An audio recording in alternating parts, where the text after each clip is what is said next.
Well, as you know, AQHA works closely with the American Horse Council, and it's my privilege to have been named to be one of AQHA's trustees of the American Horse Council this last year. In that capacity, I've had an opportunity to get better acquainted with Jay Hickey, who I've known for a number of years. Jay has served as president of the American Horse Council since 1993. He's a graduate of the University of Notre Dame and obtained his law degree from Georgetown University Law School in 1970. Jay recently shared some big news with me. Jay will be retiring in June 30th of this year. Jay has served the industry well and has been involved in virtually every major federal law and regulation that affected the horse industry. Under Jay's directions, new committees were formed to represent specific segments of the horse industry. Jay also coordinated the economic impact studies on the state and national level, and was a driving force behind the formation of the Congressional Horse Caucus, the Congressional Cavalry, the Unwanted Horse Coalition, and the American Horse Council's Marketing Alliance, known as Time to Ride. Jay is with us one last time to briefly update us on legislation that may impact the horse industry. I introduce you to Jay Hickey.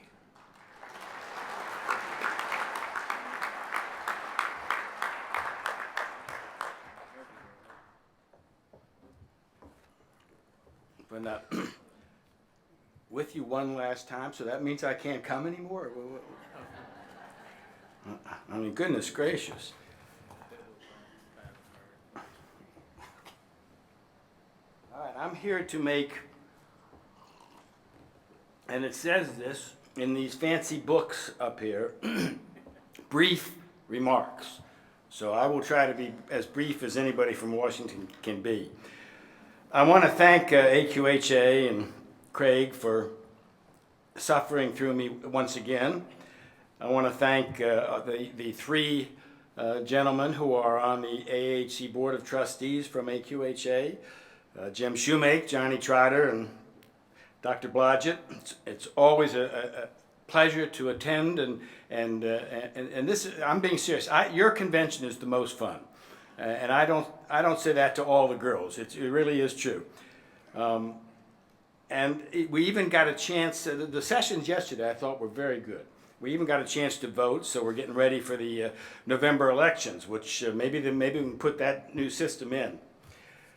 But it is an election year in Washington. Is a partisan town. It's very high.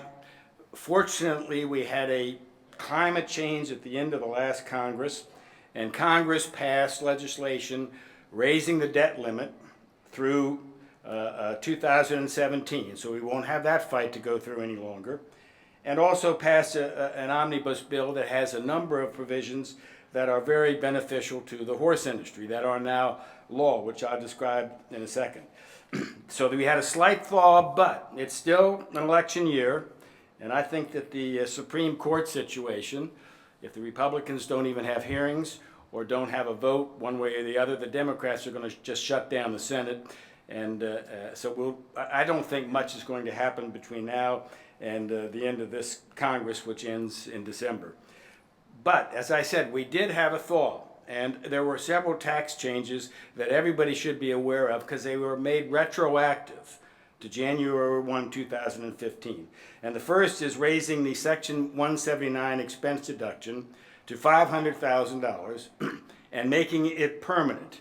So if you invest, if you're in the business, horse business, and you invest in equine assets, horses, fences, tractors, etc., you can write off in the year that you purchase and place in service up to $500,000 worth of those assets. They phase out at $2 million, but if you're fortunate enough to be in that category that you have $2 million worth of business investments, that's great. But for most people, they're very beneficial.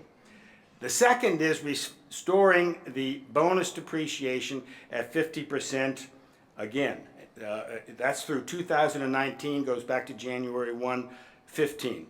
So that's a very good write-off too. It only applies to new assets, and making all racehorses depreciable over 3 years, regardless of when they're placed in service. For those in the racing business, there used to be a quandary as to when you placed them in service in order to get 3 years or 7 years.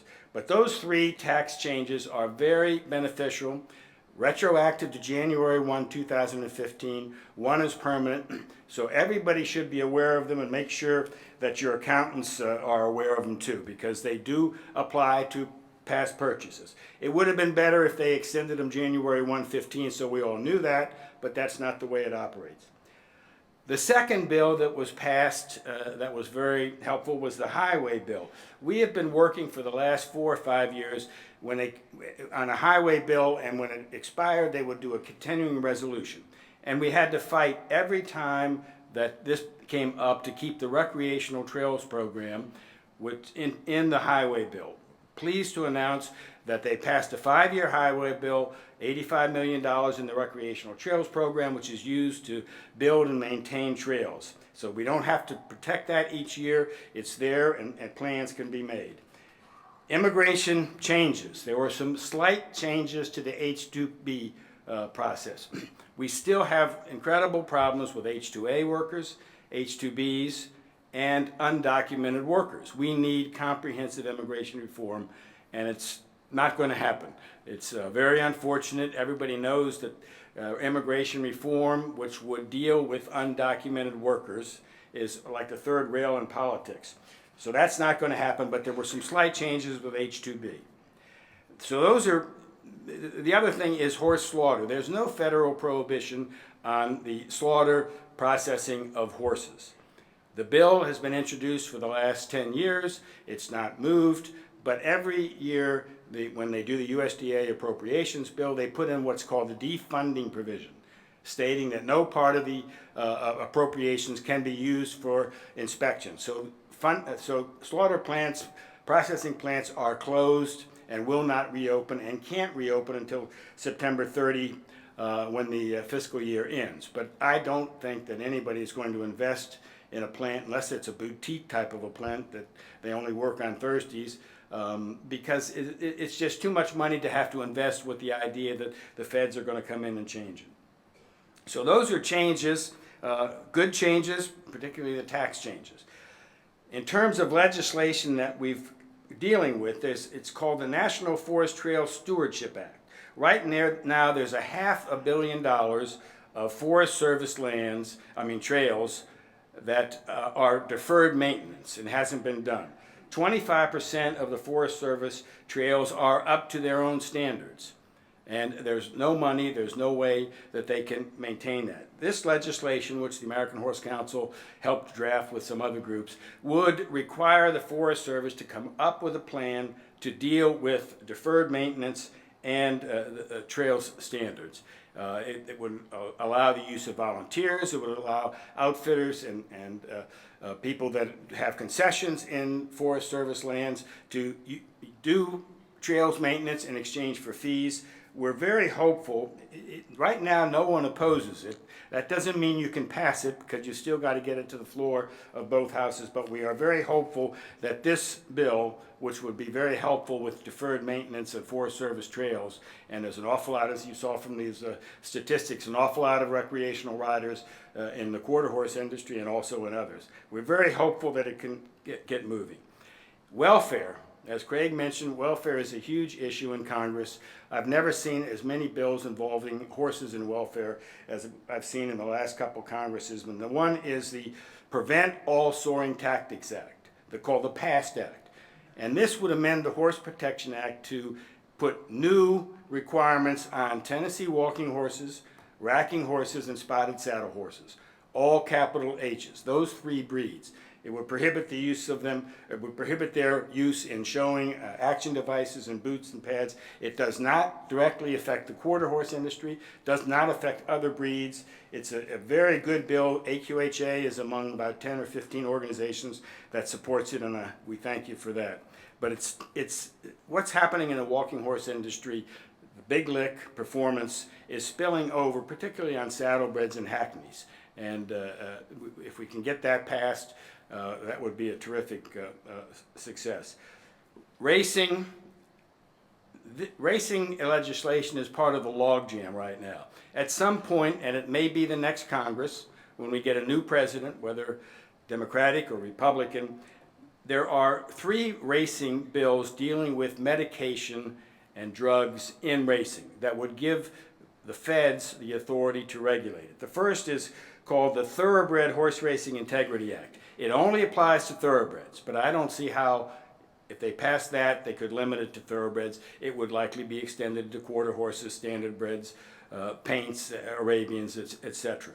But this legislation, which is supported by the Jockey Club and other thoroughbred interests, and opposed by many thoroughbred interests too, would give the U.S. Anti-Doping Agency, USADA, the authority to set up a thoroughbred horse racing authority to regulate the use of drugs, medications in racing. It's not going to happen this year, but I think next year the racing industry is going to have to come to grips with what they want to do with this. And if we can't come to grips with it, then there would be opposition and likely wouldn't pass. The other is legislation that has been introduced by Congressman Pitts and Senator Udall for about the last 5 Congresses.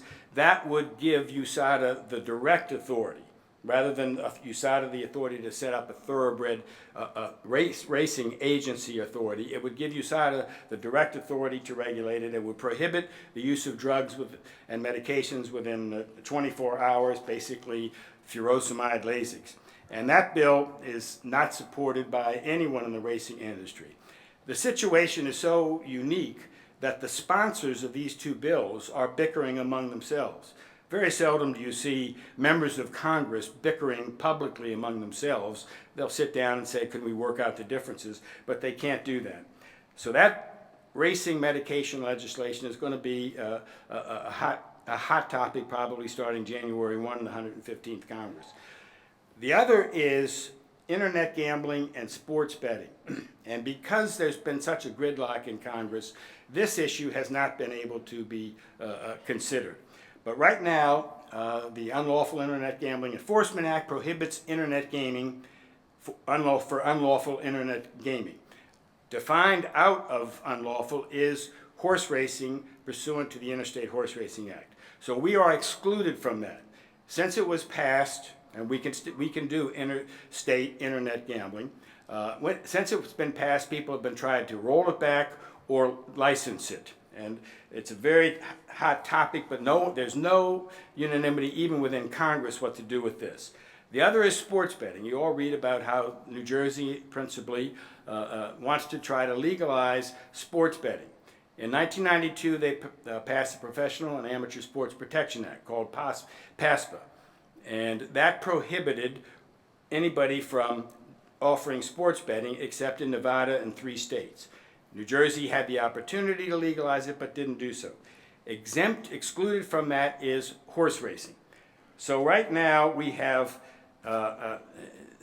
we are the only sports or gambling activity that can legally bet interstate on horse races. There's 3 bills that deal with interstate gambling. One is a federal wire statute. We got a change to the Interstate Horse Racing Act in 2002, so we are exempt from the federal wire statute. The Unlawful Internet Gambling Enforcement Act, we're excluded from that, and the sports betting, we're excluded from that. Now let me just say that wasn't an accident, so if I look back, that's one of the things that we're proud of. But this is an issue that we have the leagues wanting to do sports betting now. So this is an issue that is going to probably come up more directly if Congress starts to work together like they used to. And what we have to do is be sure that any changes to any of these laws or new laws we're excluded, does not affect what we do interstate right now, because that's very important to us. I want to briefly mention 3 other initiatives that the American Horse Council is involved with, not legislation. One is the Unwanted Horse Coalition, and Dr. Doug Corey is sitting right here. He's the chairman of the Unwanted Horse Coalition. We're in our 10th year now. One of our most successful programs is Operation Gelding, where you can have a clinic and we'll reimburse you $50 a horse if you do it. We're starting we've had a hiatus in our employee, but we've got a new employee now, and she's going to start working on this. We're going to start emphasizing the idea of gelding horses, much like dogs and cats are spayed and neutered. We had a meeting in Lexington, Kentucky, and going forward, we want to put the emphasis on education, funding, new programs, and visibility.